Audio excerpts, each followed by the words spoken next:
Nick, do you know about the man named FouseyTUBE?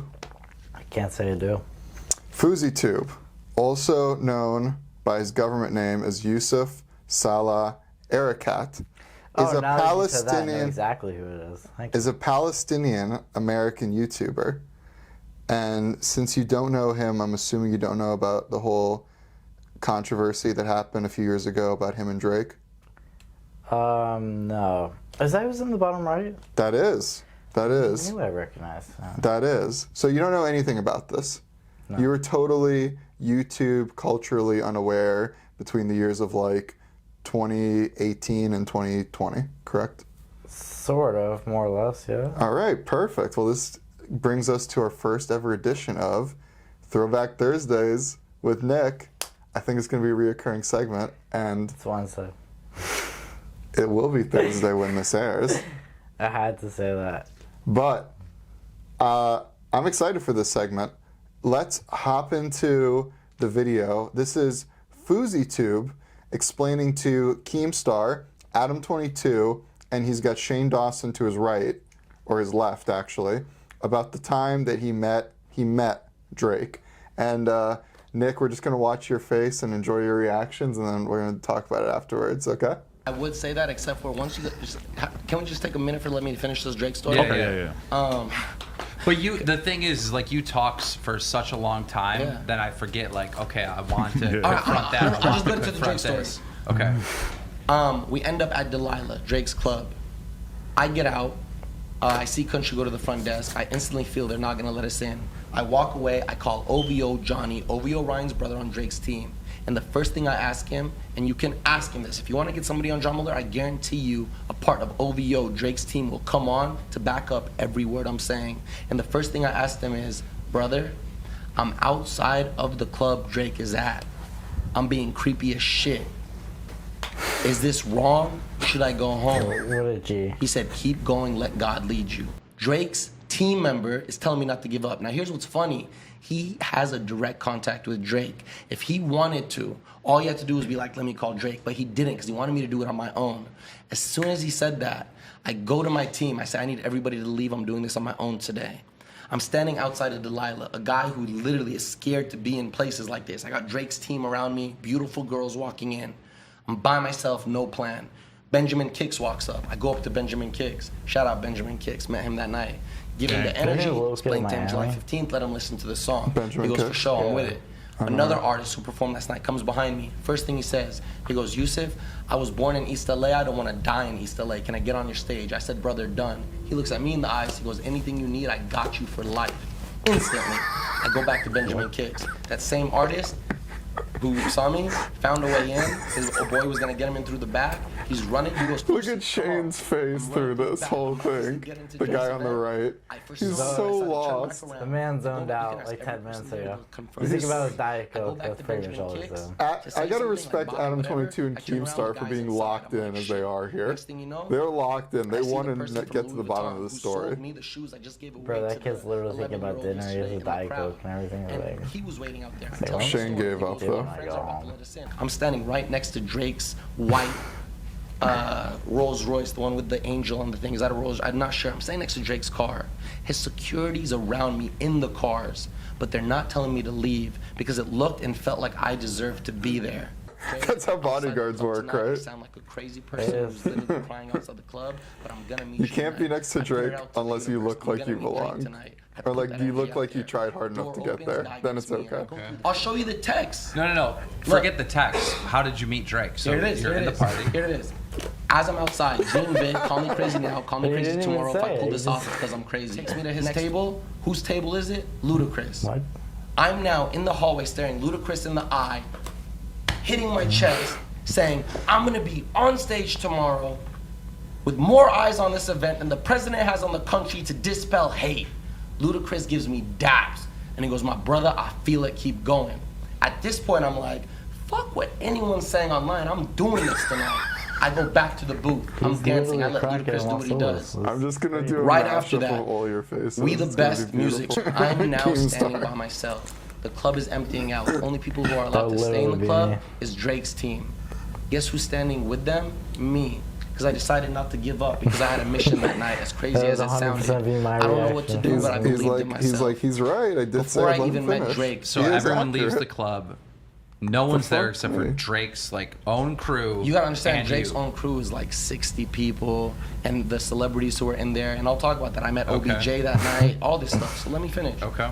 Moves. I get my first vision of Drake face to face from like 20 feet. I start shaking because I know my manifestation is getting stronger. Drake is feet away from me. I watched the gentleman I just spoke to walk straight through Drake's crew without giving gas to anybody, go into Drake's ear, and for 5 minutes, I'm mobbing with Drake's crew, dancing to Drake's music. Next thing I know, Drake's coming closer and closer and closer.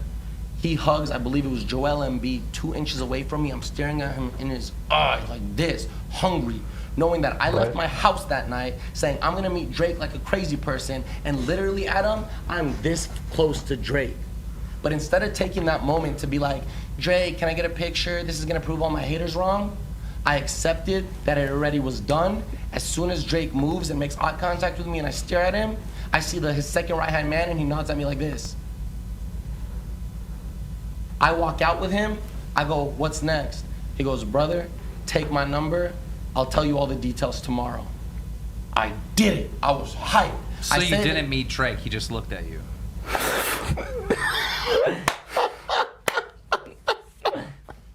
What a great ending to it. Can you think of a better ending? But that might be the best ending ever. Just wait like 20 minutes, and he's like, all right, so you did nothing. So you didn't meet Drake then? All right.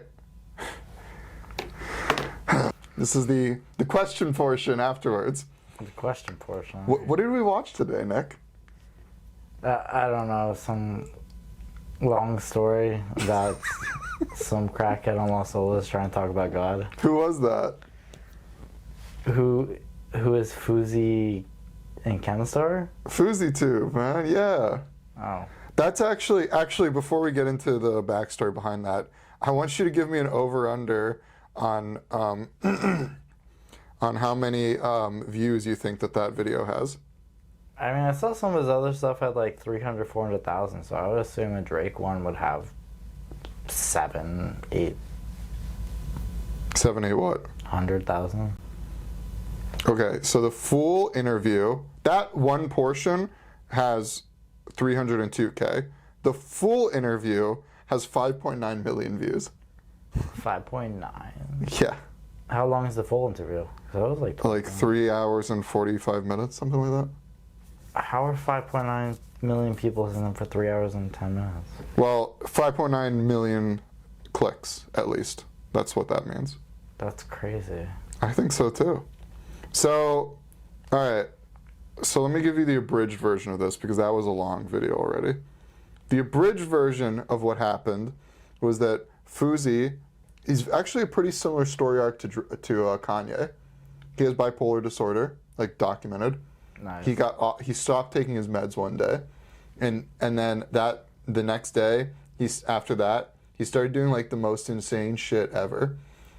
Originally he was a super stable YouTuber, and in fact he was like more of a progressive, like he used to do these like fake social experiments to like make guys feel bad about themselves type of things.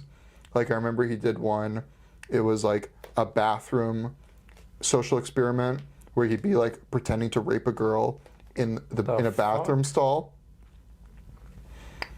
And then the whole thing was like you were supposed to like bust in there and like save the girl. Like it's like a what would you do type thing.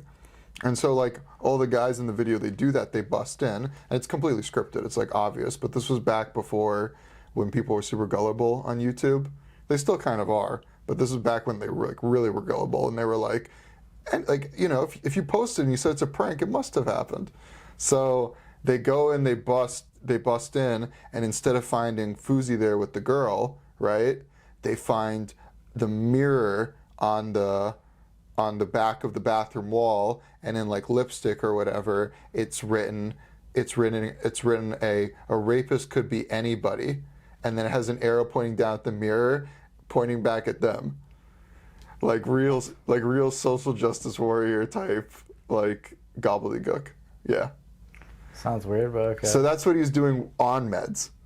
off of meds, he just went crazy. He started hanging out with stuff like that. He started getting really interested in clout, as you could see, and like name dropping people like crazy and all the rest. And he ends up putting together somehow, I guess he took like all his YouTube savings at this point, and he put together this Lollapalooza type thing in East LA. So he did like a fire festival. Exactly, but it was for YouTubers, and the whole thing was that he was telling people, he's like, Drake is gonna be there. Drake is gonna be like, you know, he hinted at it so hard that he basically like confirmed it. Like, Drake will be there.